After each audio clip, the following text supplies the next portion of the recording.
Assalamualaikum.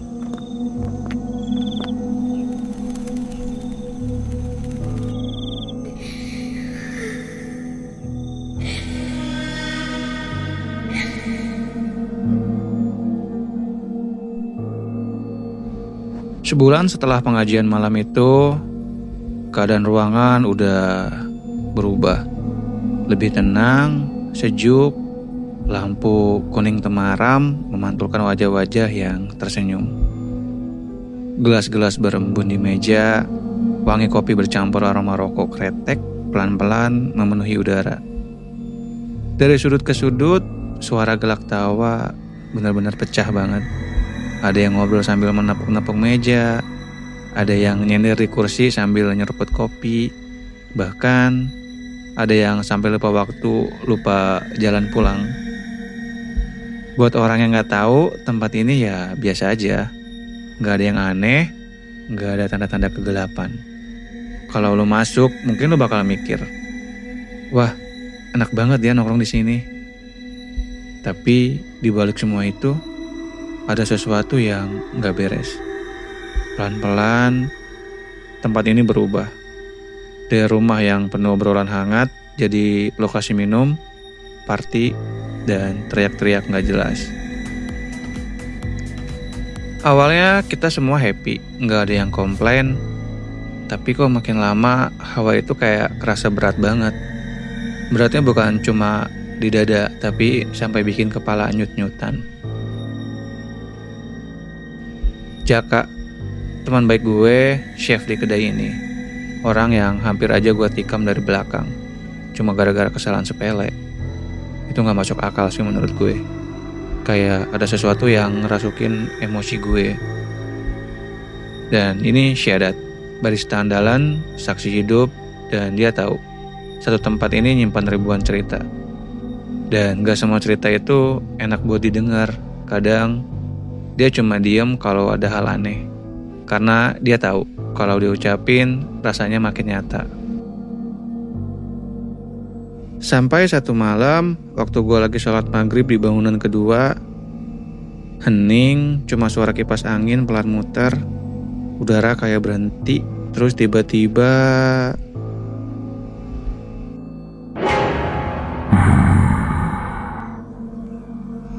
geraman berat, dalam, kayak ada yang berdiri tepat di belakang gue. Dan dia ngebisikin, "Anak dia." Bukan cuma gue yang ngalamin. Pernah ada ibu dan anak mau sholat di situ. Baru buka pintu aja, hawanya langsung berubah. Dingin, berat, dan anaknya narik tangan ibunya.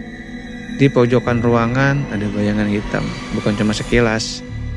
Dia benar-benar diam di sana. Dan akhirnya mereka mutusin buat gak masuk ke situ lagi. Bangunan ini dulunya rumah kosong, lama gak ditempatin. Dan selain kejadian aneh, kadang ada juga manusia yang isengnya kebangetan banget. Pernah ada yang nyamar jadi customer. Dia datang, senyum-senyum, menyapa, tapi buang satu botol air garam persis di depan tangga. Gue gak ngerti tujuannya tuh apa. Gak lama dari situ ada customer ngaku dia ngeliat sosok pocong di pojok dekat tangga itu, di tempat yang sama kayak waktu buang air garam itu di bawah tangga. Tapi dia bilang mungkin cuma halusinasi aja sih. Tapi masalahnya, orang yang ngomong ini dia gak pernah cerita horor sama sekali. Dia skeptis. Dan itu yang bikin gue mikir, ini serius nih. Beberapa orang terdekat gue setelah main kesini pulang-pulang sakit. Ada yang panas tinggi, dan parahnya ada yang kesurupan. Gue selalu bilang, mungkin fisik lo aja yang lagi drop. Tapi di hati kecil gue tahu ini bukan sekedar drop. Puncaknya waktu gue mau nikam Jaka. Syahadat bilang yang dia lihat itu bukan gue, tapi mukanya hancur, gak berbentuk, berlumuran darah, matanya kosong, tapi isinya cuma marah. Dia ngomongnya pelan, tapi gue bisa ngerasain getar di suaranya. Suatu malam, kedai sepi, cuma satu orang duduk di pojok. Gue mutusin buat ke toilet dan lo tahu apa yang gue temuin di sana?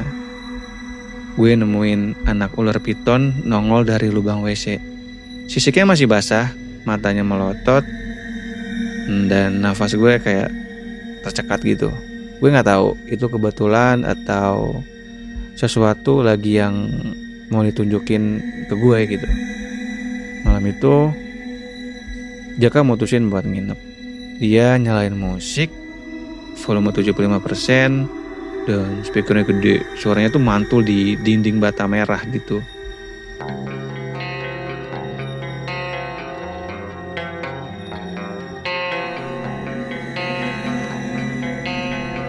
Waktu itu gue minta dia buat fotoin belanjaan yang habis.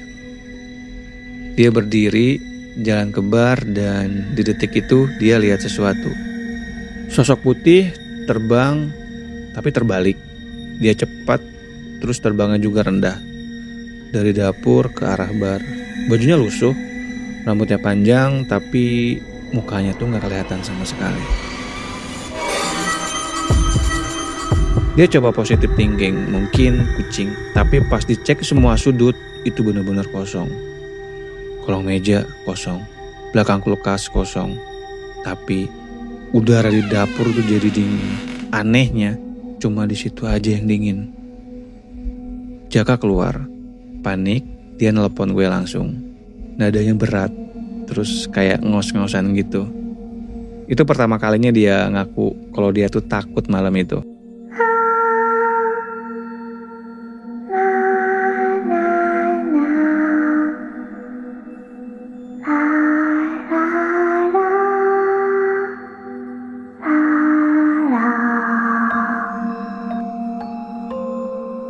Hampir setiap malam pas kedai tutup, gue selalu matiin lampu di bangunan kedua.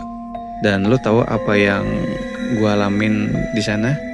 Geraman itu muncul lagi. Kadang pelan, kadang di kuping, kadang sampai bulu kuduk kayak berdiri semua. Dan mata merah itu selalu muncul dari balik jendela, diem dan enggak ngedip. Gue udah keluar banyak uang, tenaga, dan pikiran buat tempat ini. Ngelewatin gangguan makhluk gaib sampai kayak pengkhianatan partner sendiri. Tempat yang gue bangun dari nol, itu rasanya kayak runtuh di depan mata. Tapi lo tahu yang paling nyakitin itu apa?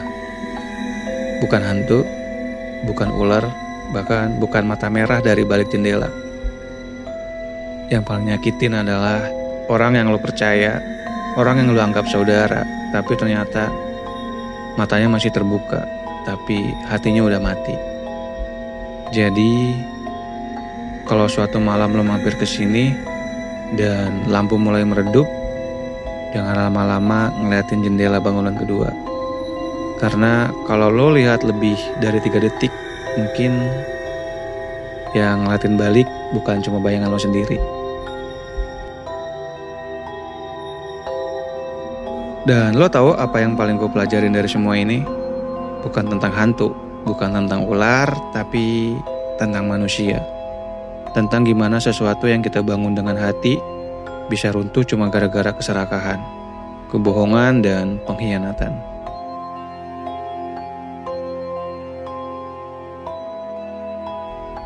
Tempat ini udah gak ada, udah cuma tinggal cerita aja, dan bekas luka yang mungkin gak bakalan hilang. Tapi satu hal yang gue tahu, selama gue masih hidup, gue bakal ingat tiap detailnya, biar gak jatuh di lubang yang sama. Jadi, kalau lo lagi bangun sesuatu dari nol, jangan cuma siap sama capeknya aja. Siapin juga mental buat hadapin yang lo gak lihat. Karena kadang yang paling ngancurin itu bukan yang di depan mata, tapi yang diam-diam nusuk dari belakang.